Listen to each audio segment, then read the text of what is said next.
And I also imagine that that his notion of international relations is one dimensional in that way, in that it is so much about that one particular resource.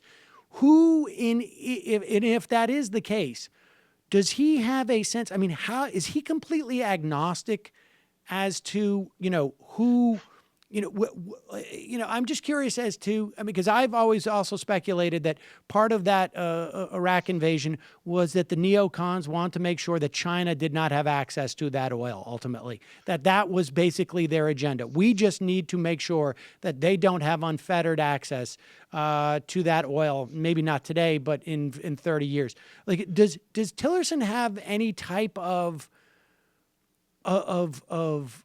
perspective on all of that, or is it just he just follows the oil?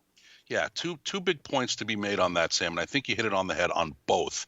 And we need to expand on both of them. I mean, you could take a long time expanding on both. Number one, I mean, you could hear it when Tillerson was at his confirmation hearings yesterday, and Rubio talked to him and said, "Look, do you call this guy a war criminal?" Talking about Putin, do you call this guy a war criminal? I mean, he see what he's done in Chechnya, you see what he's done in Aleppo, and Tillerson says, "No, I wouldn't characterize him that way," Rubio kept on pushing, saying, "Look, what do you need?" And he said, "Well, I need more information." It was a standard kind of political dodge, but the bottom line is that the man is in control of the second largest production of oil and gas in the world, and for Exxon, that's really all that matters. That's number one.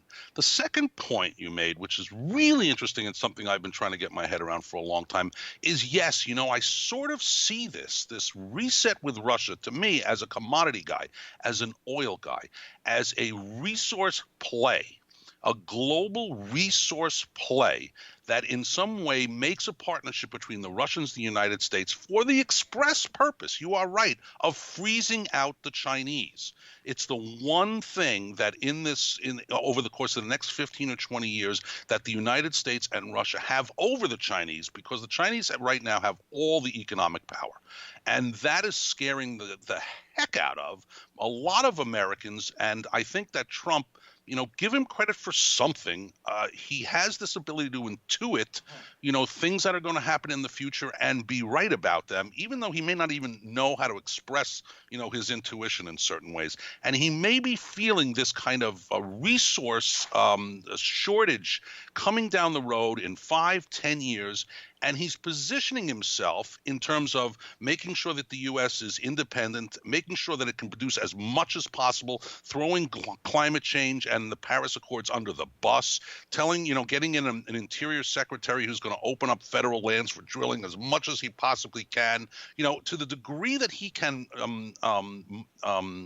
mobilize the power of U.S. resource capability and the power of Russian resource capability and freeze out the Chinese, I think is the really, really, really big forward-looking point that we need to know about, talk about, and understand moving forward, because I think that's where the real point, the real crisis point over the next 4 years, if we get to a crisis point, will be with the Chinese. And you see, bits of that already. This kind of teaming up with the Russians, freezing out the Chinese, and letting the Chinese know that this is where this is where the rubber is really going to meet the road over the course of the next 5 to 10 years. It's going to be about resources. It's going to be about copper. It's going to be about oil. It's going to be about gas, iron, zinc. These are the things. Water, land, these are the things that are really going to make the difference. And I'll tell you the truth, the more you think about it, the more frightened you get.